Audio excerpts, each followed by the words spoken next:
Hello, tappers. Welcome to Tapping Tuesday. My name is Amanda, and if it's your first time here, welcome. If it is not your first time here, welcome back. I'm very happy to have you. Thank you for joining me today. I am just going to start with a confession. I'm behind on the YouTube comments. So if you have left a comment and you're waiting for an answer from me, I'm so sorry.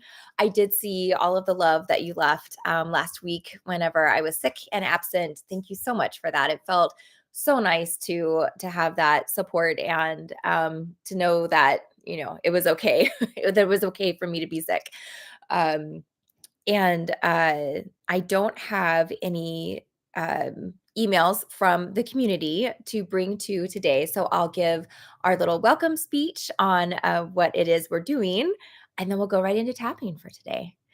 If it is your first time here, what we do for the next hour is called EFT, which stands for Emotional Freedom Techniques, also known as tapping. So if you've ever seen someone doing this or this, that's what it is. We will be doing that for the next hour.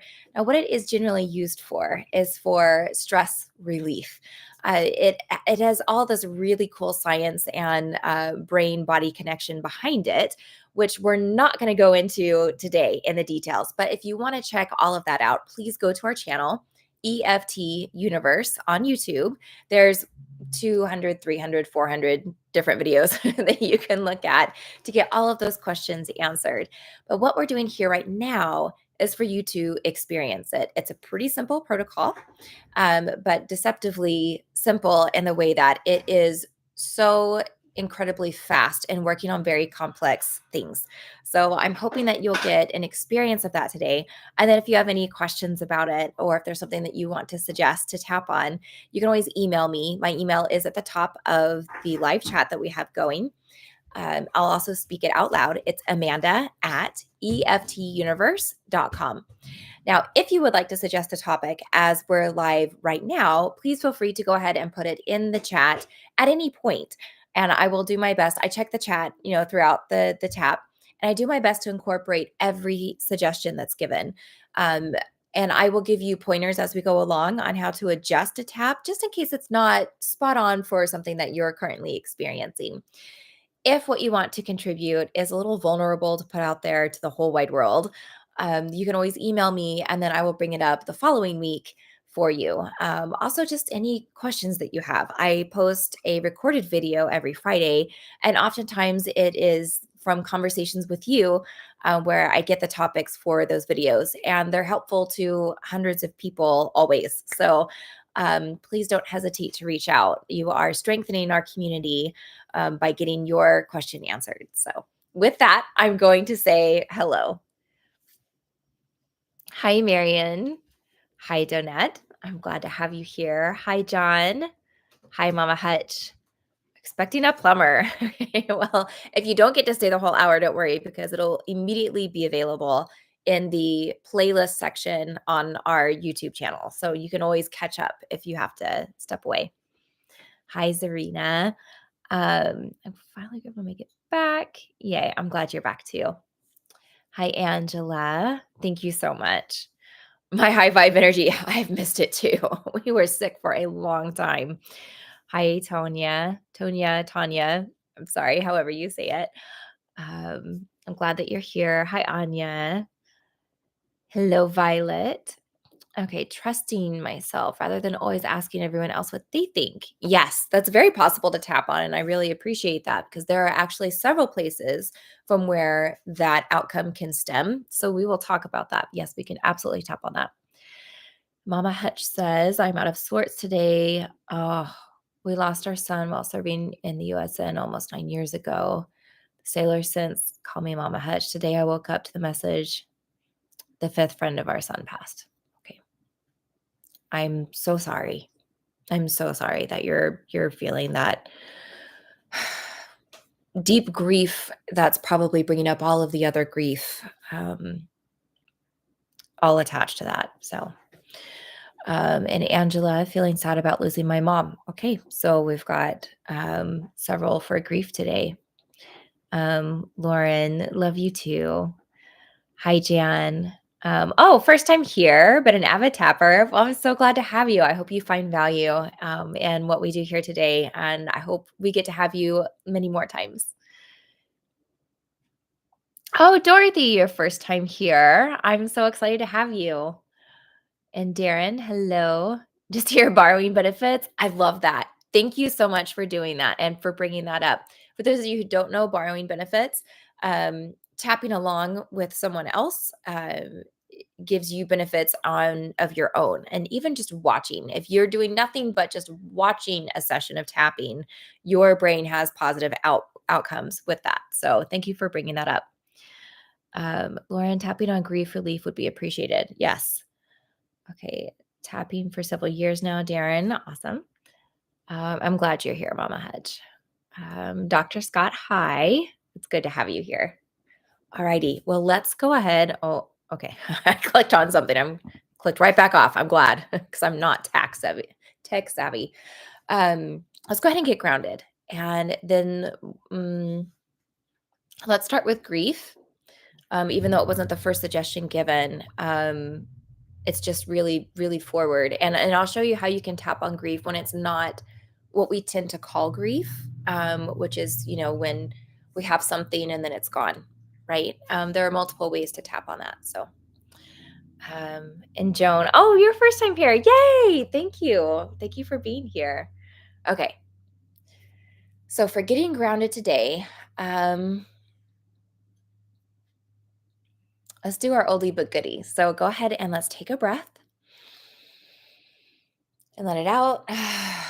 And just let your body fall forward. Let yourself have bad posture for just a minute, just a moment. It's not going to affect you long term. We want to send the signal of, ugh, we're just relaxing. So let's take another breath. Let it out. And while you're sitting here, just breathe normally and just become aware of your body. Notice how you're sitting. Notice if any part of your body is asking to shift, if it needs a little bit of movement, or it's just asking you to shift weight, move a joint, um, scratch your skin. If you've got a part, oh, I didn't notice that was itching. Just take a few moments and feel into your body. And maybe the movement that your body's asking for, it could be rocking, right? A gentle rocking could be something that could feel soothing right now, or maybe curling up into a ball. Maybe your energy is asking you to just curl up and compact. Give yourself permission to do that right now. And go ahead and take another breath and let that out. And now take a moment to notice, how present are you in your body from 0% to 100%. And don't try and change anything. Just get that number. Just become aware. How present are you in your body? The number that jumped in my mind was 68%.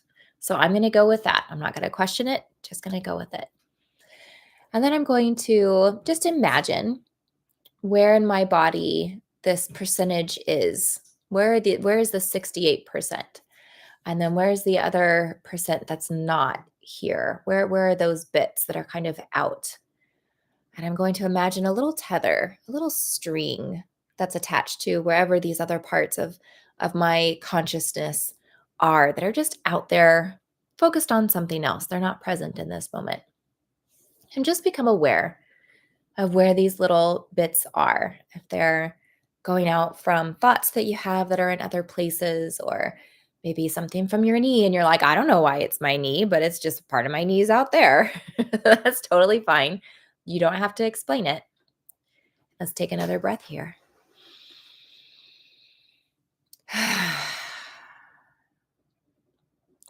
And now go ahead and just send an invite along to all those little tethers of the parts of you that aren't present with you in this moment. And just invite them to come back to your body. And feel those parts that are ready to come back right now, that feel safe to come back right now, to come back and integrate within your body in this moment. And if there are parts of you that aren't ready to integrate, that want to stay out where they are, that's okay. Give them permission. And just offer to them, okay, I'm going to send you some good vibes. We're about to engage in a session that's healing, that's relaxing, and I'm just going to send that to you along this tether.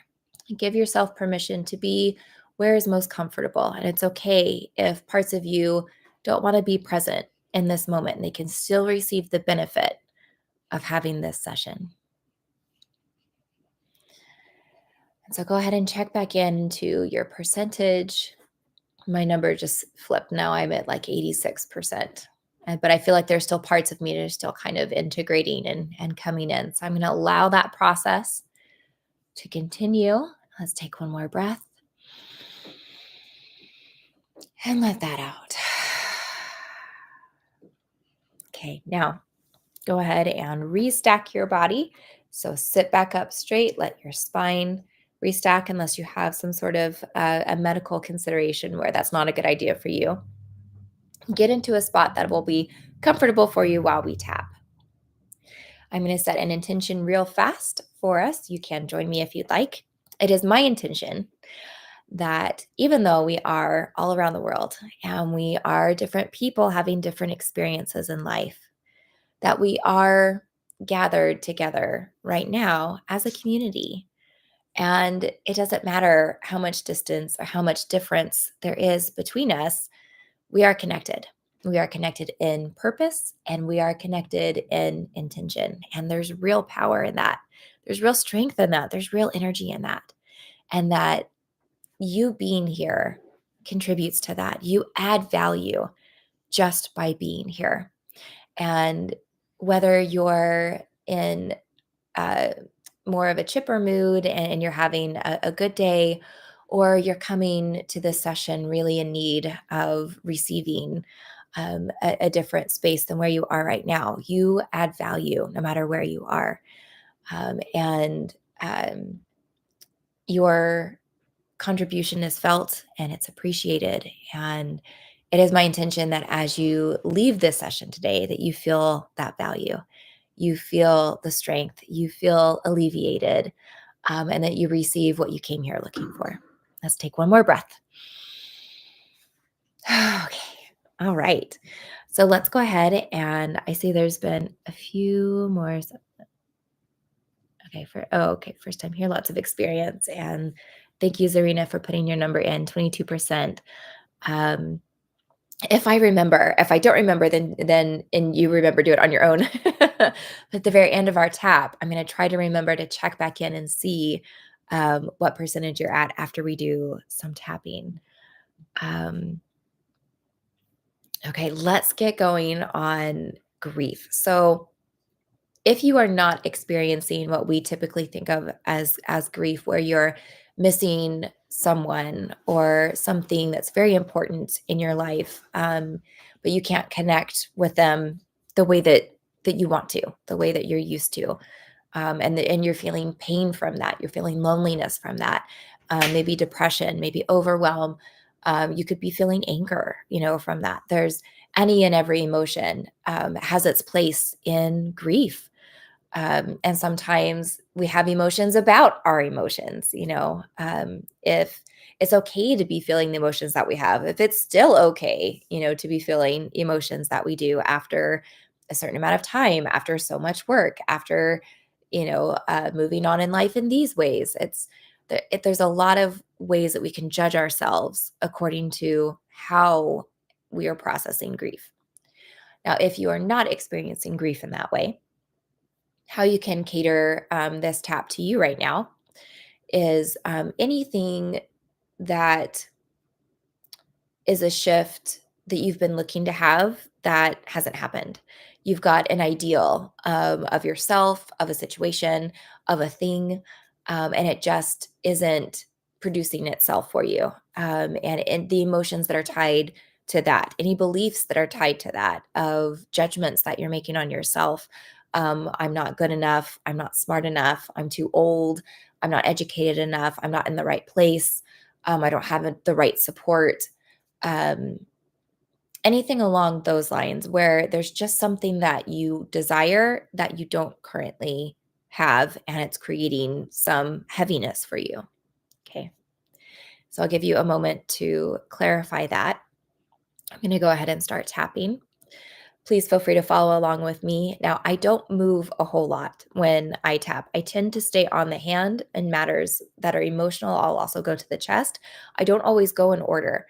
And I will stay in one spot for a long time because I don't want you getting pulled out of your process because you're worried about where I am on tapping.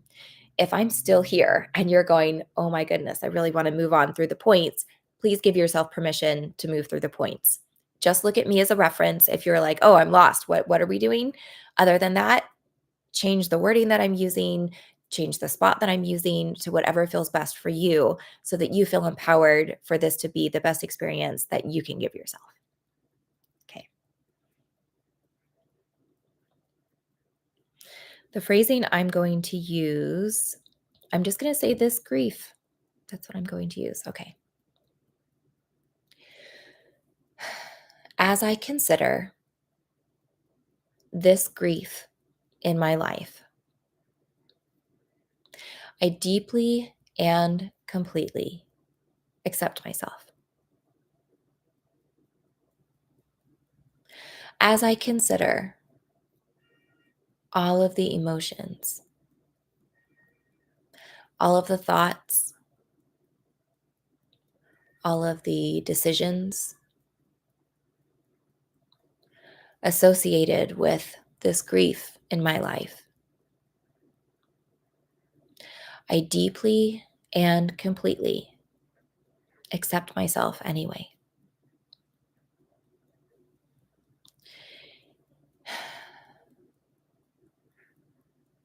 I wonder,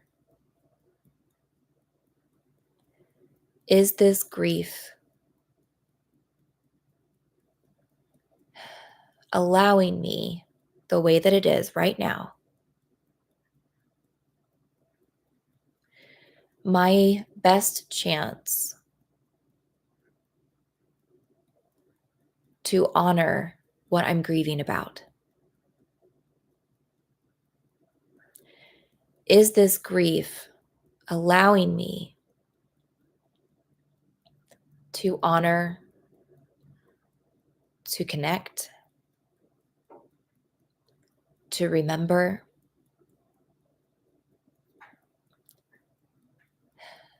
what I have lost?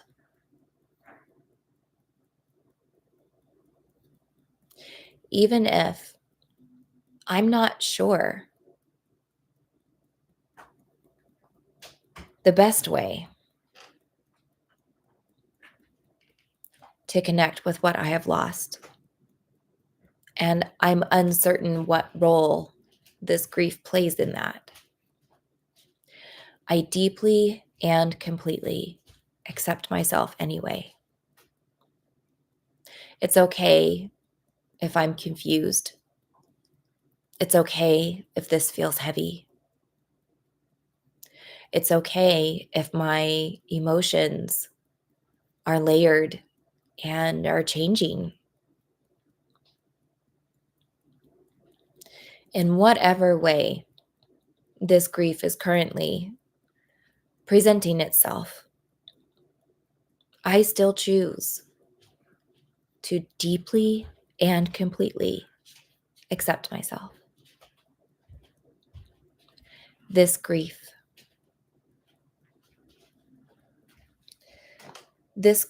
in my body,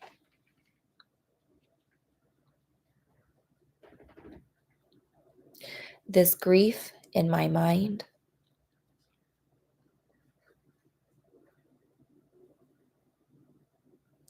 this grief in my soul,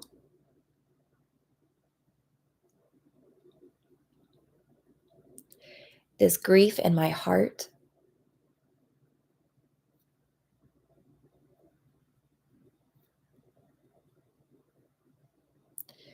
the intensity of this grief,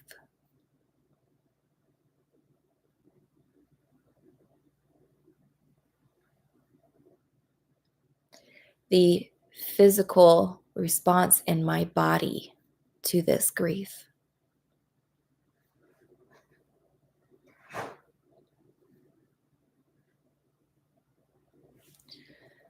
This grief.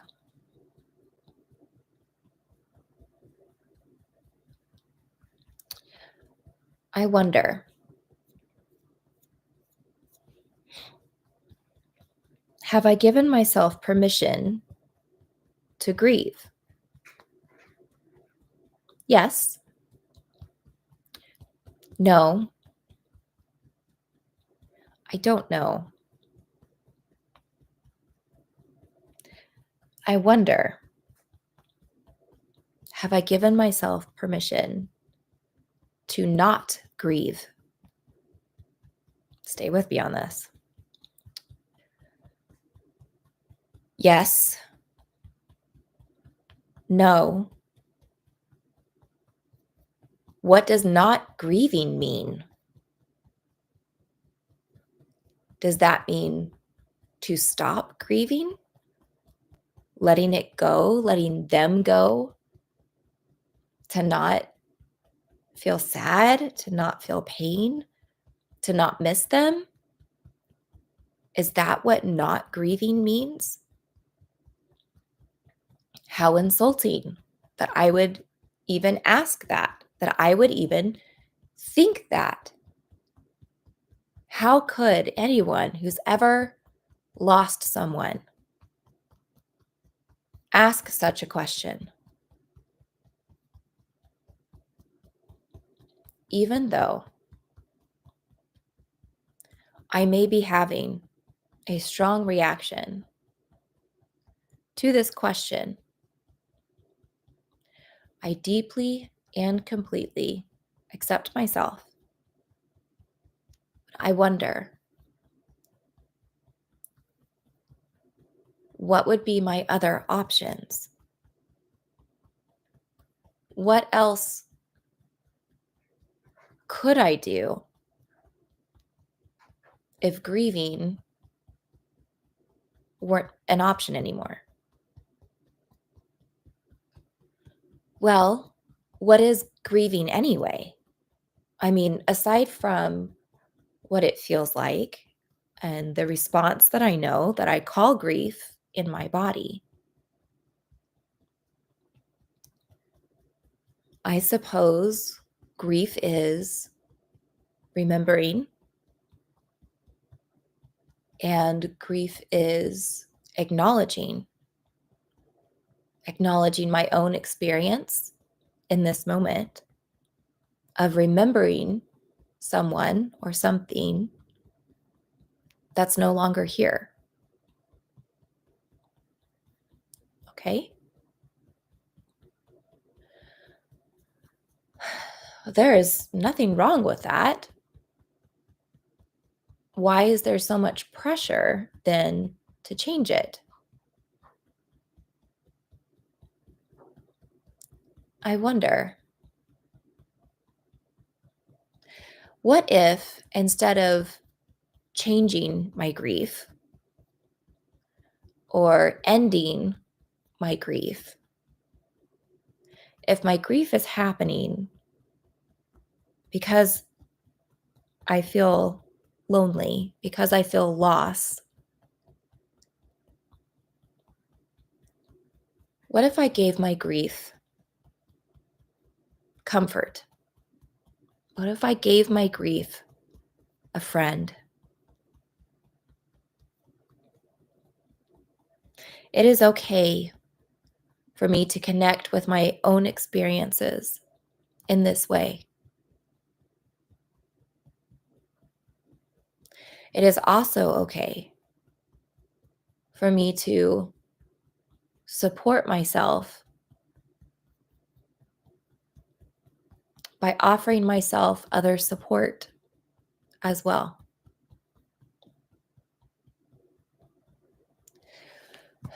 Other support. Other support for my body, for my emotions, for my mind.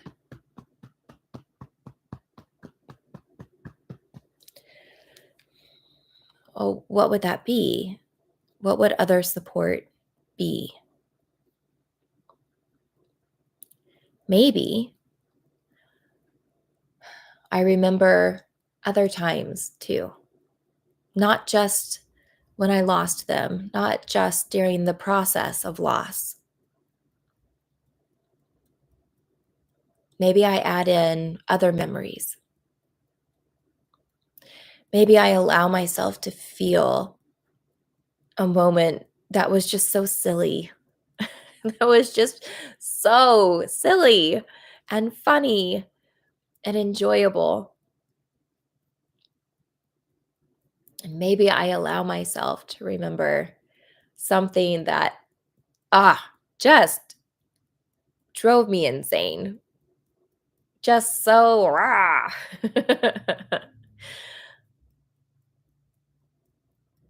But something I can remember fondly now. Maybe I allow myself to remember details, think of things that I haven't for a little while. A texture of hair or a certain type of clothing, a certain brand of food or drink that they really enjoyed. Maybe a story that they told over and over and over again, or a favorite joke.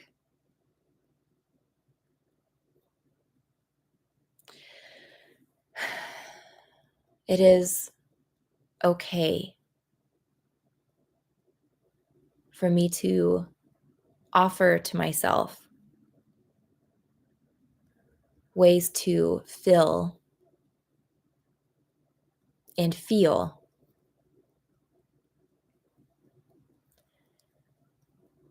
other than this heaviness. Maybe there's an expectation with grief that grief is hard, and it is hard. That's very true.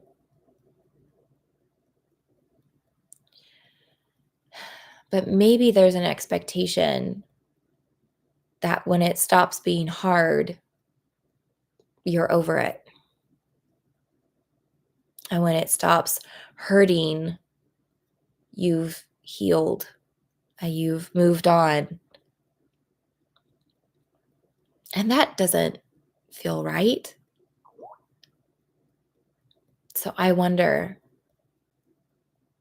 have I held on to pain to prove my love,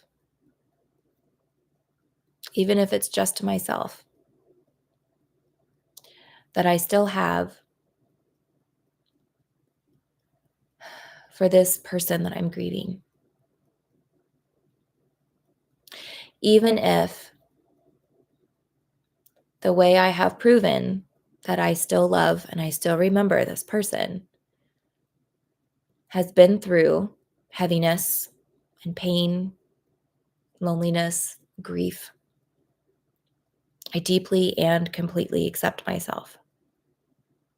But I wonder, is that what I would want for my loved ones? Is that how I want them to feel when they think of me?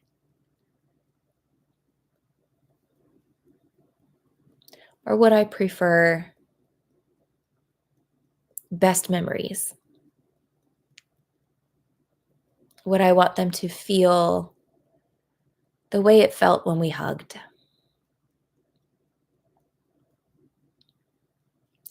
Can I give myself permission to receive their love, to receive their sense of humor, to receive their boldness or their slyness or their quirkiness, whatever words match my person? Maybe, maybe that's a way that I can memorialize them too.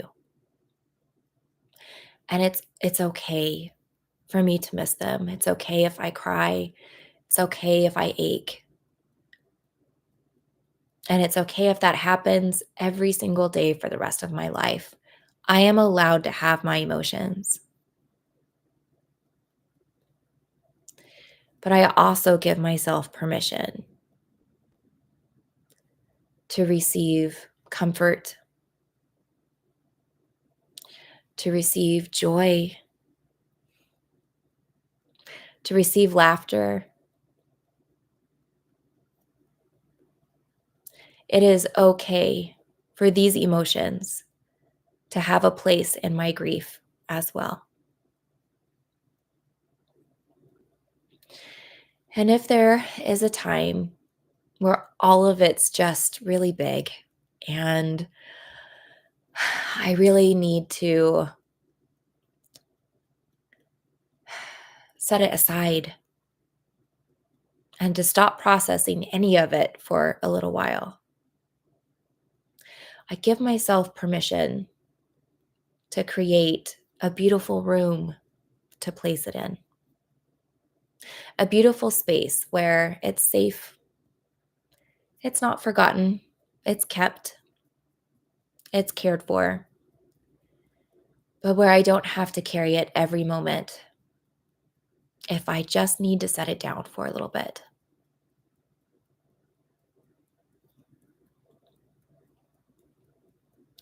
This grief, this grief in my body, this grief in my mind, this grief in my heart,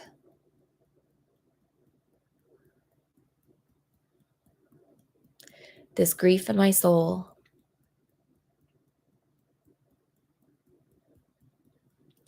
my connection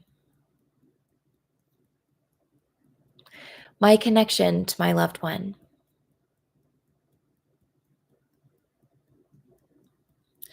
permission to connect to their love, permission to connect to their sense of humor, permission to receive these parts of them into my heart, into my mind, into my body, and into my soul as well. And as I continue to process all of these things, I deeply and completely accept myself. I keep tapping for just a little bit longer. Let this integrate. Take a deep breath if you need to.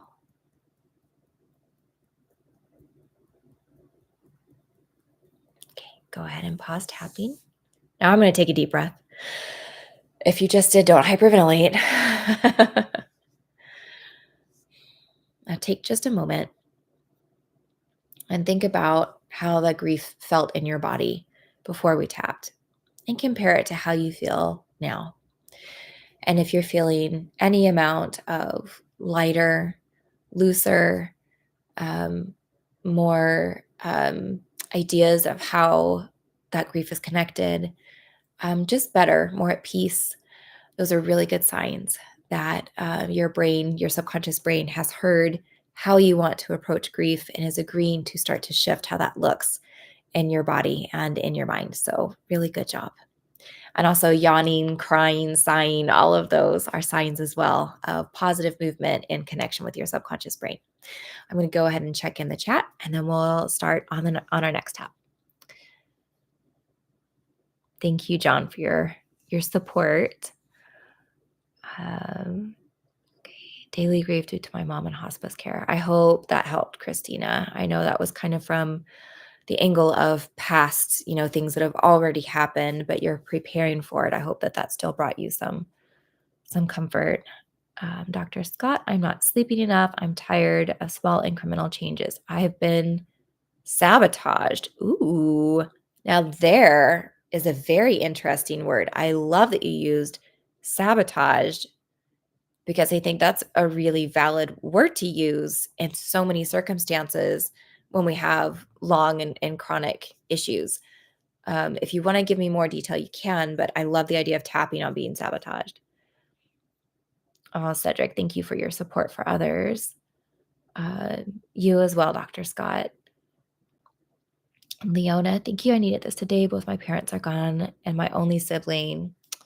I don't think that I've ever truly allowed myself to grieve their loss. Sending you so much love, Leona. I'm so glad that you're here. Mama Hutch, thank you all. Plumber on the way. I did have a joyful piece last month. Oh, a friend of my son's had a baby boy and called him Hutch. Your friendship here is special to me. I hope to see you soon. Thank you, Mama Hutch. Thank you for sharing that. Okay, and Dr. Scott, having uncomfortable memories of my grief for this one person 16 years ago. I've never been able to process this due to horrific behavior surrounding her death. I still feel really stuck there. Thank you for that. So, okay, I'm going to finish reading these comments, and then Dr. Scott, I'm going to come back to you on that. Oh, yay. Oh, Christina, I'm so glad it helped. Yay, yay, yay. Okay. Donut, yay. Okay. My mentor died 2 years ago as well as a childhood friend. All this I'm dealing with a parent's death. My goodness, Craig. Thank you for sharing that. Okay, yawned all through that, which I know is releasing. Okay, wonderful. Thank you for sharing, Joan. So much grief. Maybe we'll kind of stay on this topic a little bit and do another angle. Okay, Dr. Scott just replied. I had injuries in utero surrounding birth, resulting in sabotage my body alignment. Okay. I feel like I could have done so much more with my life. Oh, there's another type of grief, isn't there? Yeah. And boy, I feel you. I mean, having my own chronic health issues, I hear you. Helped with grieving my brother passing 7 years ago, a healthier approach to grieving in general. Oh, good. Yay, Rachel. Thank you for sharing that. Okay, so when things happen surrounding a big event, I know I say I won't talk about stuff. I just want to clarify this because I do want to tap on another aspect of grief just because it's such a big topic for today. Hi, Karen. Sabotage is a good topic. Ambiguous, disenfranchised losses. Okay. Left all your word in the tapping. Oh, thank you, Christina. Okay. When we have any big event, any big thing that happens, even if it's positive versus negative, it doesn't matter. When we have something big that happens and other things, it could be, oh my gosh, the best thing in the world happened to me today. I wore my favorite blue something, and now guess what? That becomes the lucky shirt, right? It's not logical, but the brain latches onto it for some reason, and now there's this literal connection of energy that is put. Whether or not that shirt is lucky, this is completely separate from any other energetic importance that an object may truly have. Your brain will now see that as the way that it is. And so then there will start to become this dependence on that, right? Where it's like, oh, something's happening today. I should wear my lucky sweater. And then if the lucky sweater doesn't work, then there's something that can be layered on top of that, of like, oh, it's my fault because I didn't meditate with my lucky sweater on today and I should have done that. Or I didn't wash it on there are things that we will use to start to rationalize or justify something um, because we want to believe in something, right?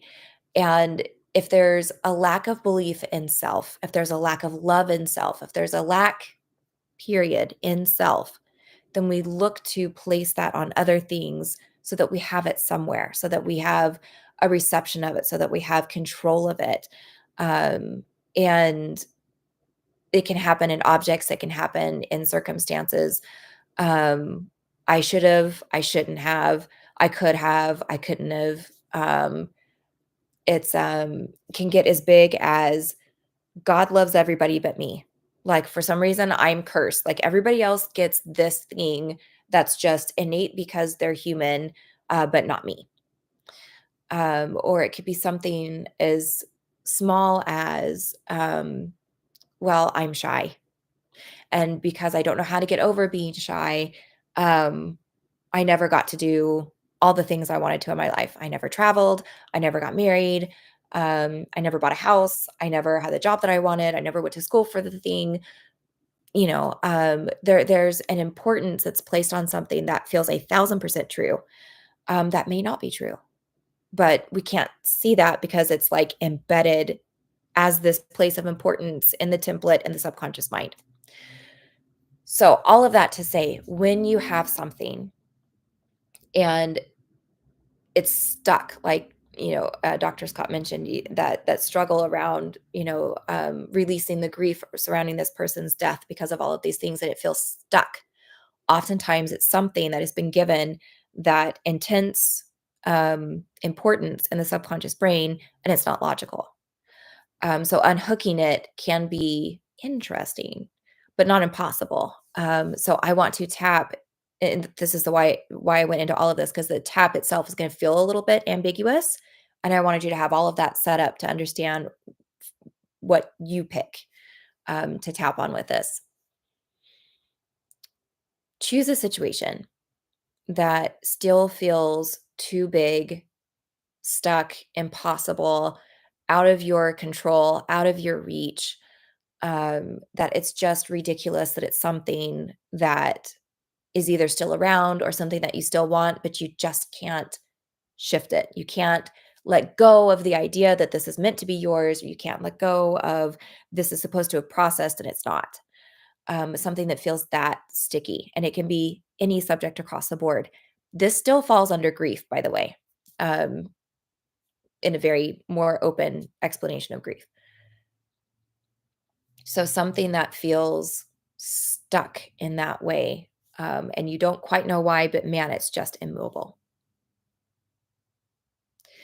And give yourself a minute. Let's go ahead and start tapping. Give yourself a minute to really gather some circumstances around it. You can do it either by emotions that are connected to it, people that might be connected to it, a place, a time in your life that's connected to it. This thing that's stuck, and all of the things that it has produced or lacked to produce, what all you blame is happening or is not happening because of this thing. Just really gather the narrative that you have around this. And please don't be offended by the word narrative. I am not by any means saying that you are making this up at all. Your experience is real. Your brain is translating that experience a certain way. And what we're going to do right now is to see if we can shift something to make that narrative, this explanation of everything, more empowering for you in this moment. Okay. And I'm going to be very ambiguous with my wording. I'm going to say this issue in my life.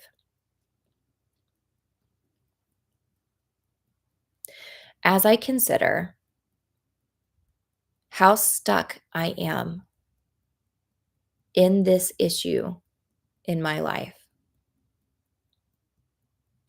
I deeply and completely accept myself.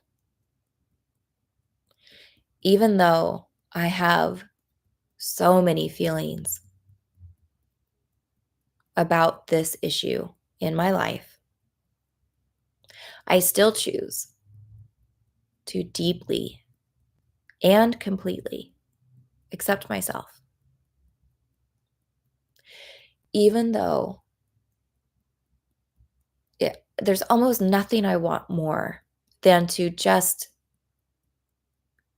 be through with this issue.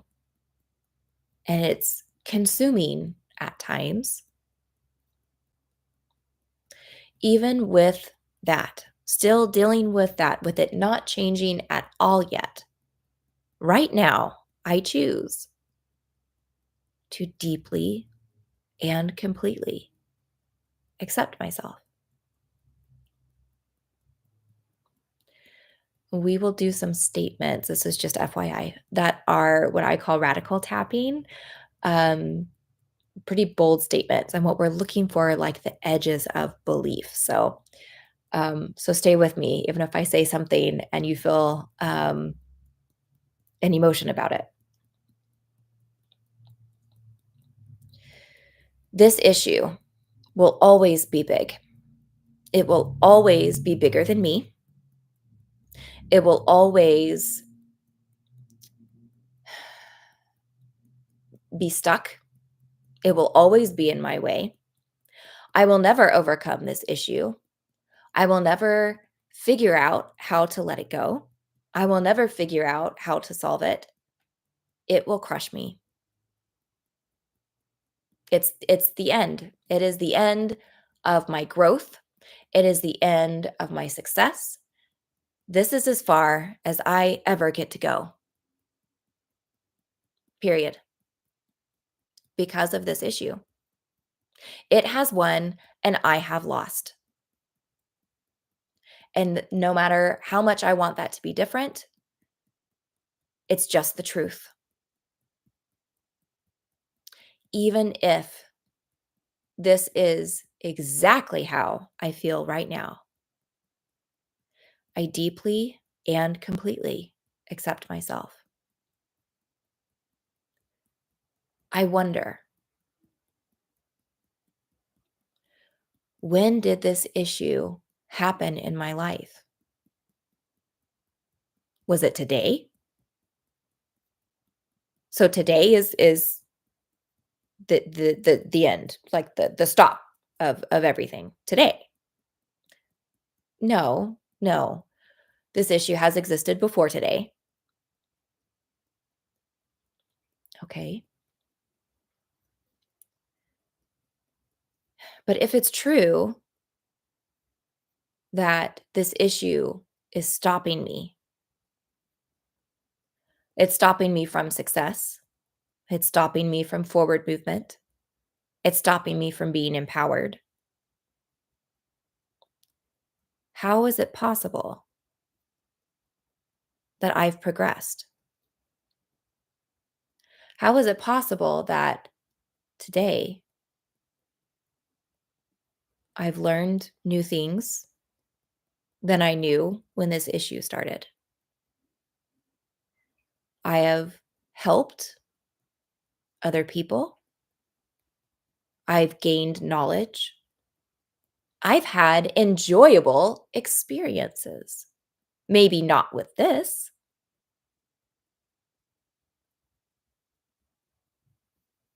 Maybe it's not true that this stops me in every way. Maybe it still feels big. Maybe it's still stuck, but maybe it's not as strong as I thought it was. Maybe it's not as permeable throughout my whole life like I've always felt it was. As I consider rewriting the actual impact of this issue in my life, I deeply and completely accept myself.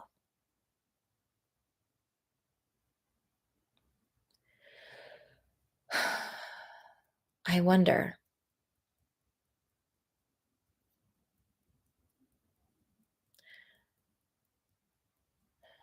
what does it mean about me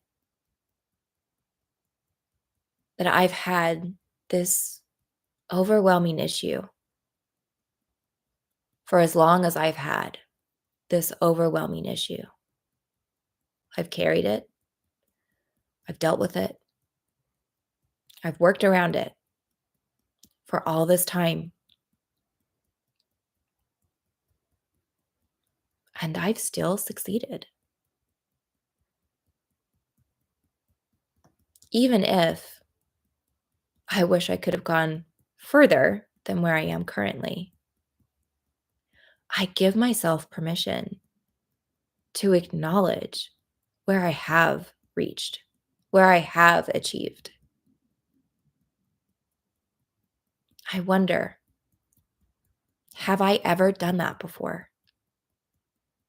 Have I ever stopped and told myself, good job for getting here?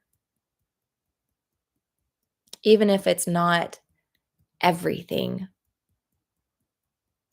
have I ever acknowledged what it is? Acknowledging myself, appreciating myself, celebrating myself, even though I still have this issue. No, that's not right. You can't celebrate yourself, not when you have an issue like this, not when you've failed to achieve what you were supposed to, not when your heart is different than your outcome. That's upsetting. And that's what I choose to focus on. I choose to focus on what's upsetting me because it's real and I feel it and it deserves to be spoken. Even if this feels very right and very true for me right now, I deeply and completely accept myself. I do get to speak my emotions and I do get to be heard. And I do want to feel the emotions that I'm having. But I wonder,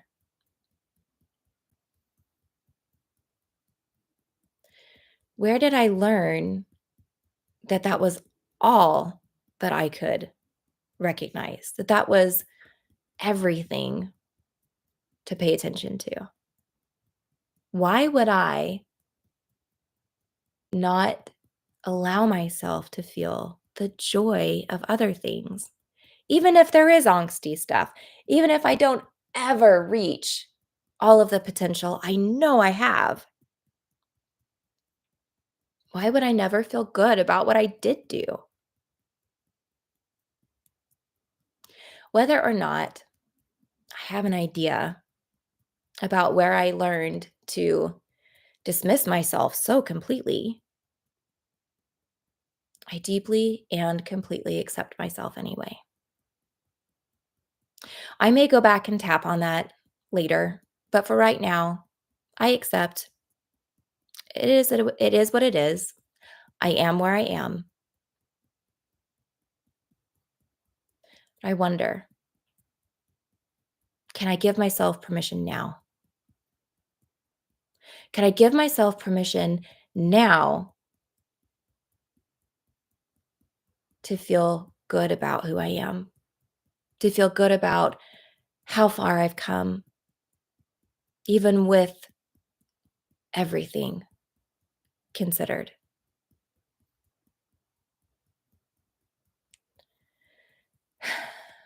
Maybe today I start to acknowledge all the cool things about me. Maybe today I start to acknowledge all of my strengths. Maybe today I start to acknowledge the beautiful things about me. And it may feel weird because it's new. And if I don't like it, I can stop. But what if? What if it helps? What if it feels really good? And what if it allows me to make this issue in my life a little bit smaller? Maybe it will resolve it. Maybe it won't. But even if acknowledging myself doesn't completely resolve this issue, maybe it will allow me to feel nourished, cared for, encouraged. And I could certainly use all of that.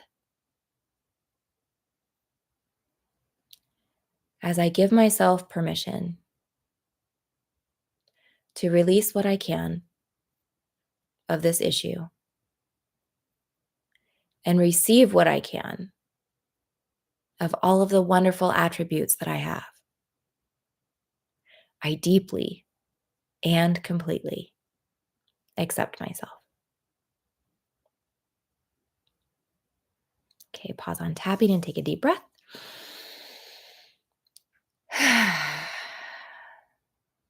Take just a moment and feel in your body. Think about how you felt about this issue before we tapped on that and where you are now. And if you feel space in your body, if you feel movement in your body, if you feel more positive or more distanced from the issue, um, good job. You struck something in your brain that said, you know what, maybe this doesn't need to be such a big deal. And I definitely would follow up on that with other tappings later. Now, I know we're close to time. I want to go back up to, let's see, Violet, trusting yourself. Actually, I think that's a great thing to finish on. I saw some comments come in. I'll read these real fast. Oh, good, Leona. I hope it does help. Yes. Um, Joyce, thank you. Oh, 62 and 90. Yay. Thank you, Angela. Thank you for that reminder. Um, you're very welcome, Rachel. Okay, so trusting ourselves. Let's finish with this. Let's just dive in. I'm just going to say those words, trusting myself.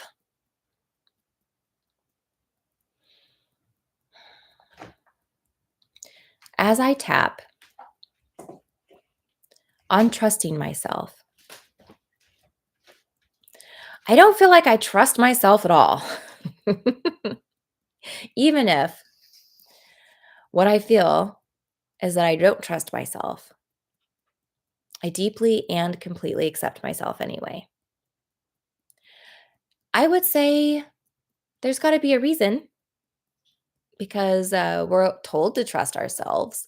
It seems to be something that other people do, that they have the ability to do, to trust themselves. So I wonder what would happen. What would have happened in my life where I would have had this outcome of not trusting myself? As I consider how I reached a point where I do not trust myself, I deeply and completely accept myself, and I offer myself compassion. It's possible I have an idea of a person or a place or circumstance in my history or currently that make it difficult for me to trust myself. Or I may have absolutely no idea. Whether or not right now I know, I deeply and completely accept myself anyway. I wonder, what is trust? What does trust mean? When you trust a person, what is it that I'm offering to someone that I trust? Is it that they have more knowledge? Maybe. That they have more experience? That's possible. I think they're just smarter than me? Maybe.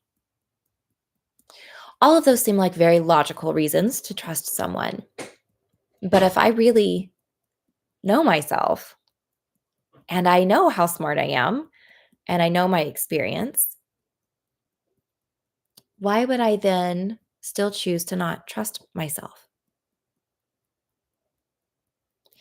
Maybe it's not a logical choice. Maybe I made this decision not so much about trust, but on outcome. Maybe I was told I was wrong all the time. and that my instincts and my thoughts and my beliefs and my conclusions were just wrong. And maybe I got punished for that.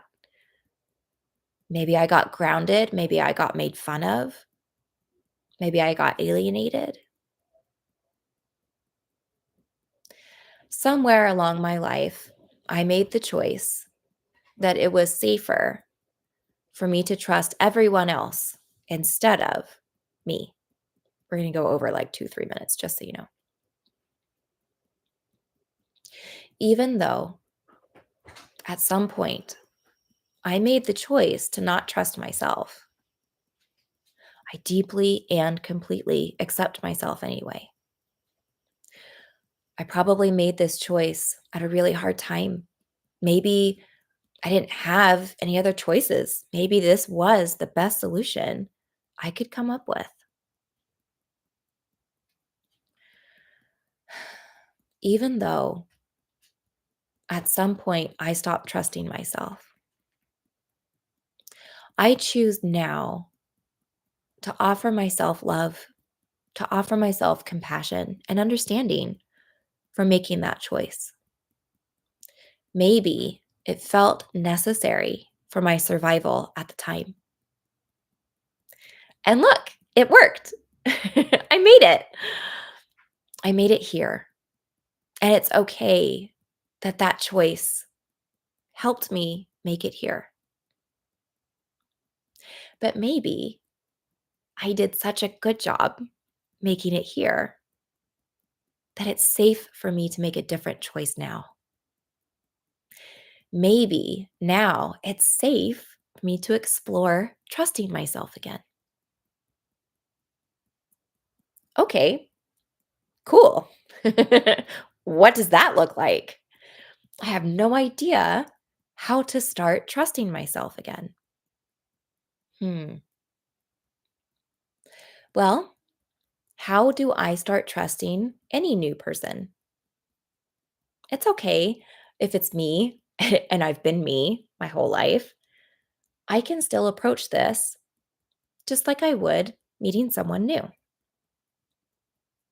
Well, I would have conversations with them. I would get to know their opinions, maybe their responses to things that I feel, things that I do. And, it would just build from experiences. Okay, I will build trust with myself the same way.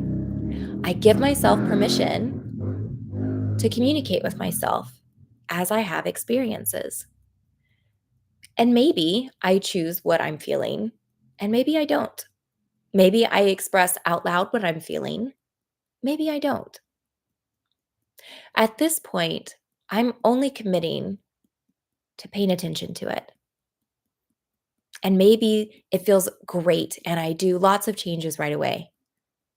Maybe it takes some time and even frustration, and I continue to trust other people over myself. Whatever this looks like, however long it takes, and however messy it is along the way, it's my process. And I give myself permission to explore my process, my trust, my conversations, my experiences with my voice. And as I focus on building this relationship with my own trust, I deeply and completely accept myself. Okay, pause on tapping and take a breath. Alrighty. Thank you so much for hanging out the last few minutes. I do want to see who was it that said it. Said that she went from a 60 to a 90. Angela um, reminded me the percentages. So, how present are you in your body right now? Just whatever number. And mine's pretty high. Mine said 98. So, I hope that you feel better. I hope that this has been helpful for you, that you feel more happy, that you feel connected to your community, and that you know that you're loved and you're thought of and you're cared for by more than just me. So many of you, when you reach out, you are thinking of more than just yourself. And I adore you. I'm so grateful that we're connected. I hope that you have a wonderful week. And I hope that I get to see you again next Tuesday. Please feel free to email me. I'm always happy to be here for you. Have a wonderful week. I love you. Okay. Bye.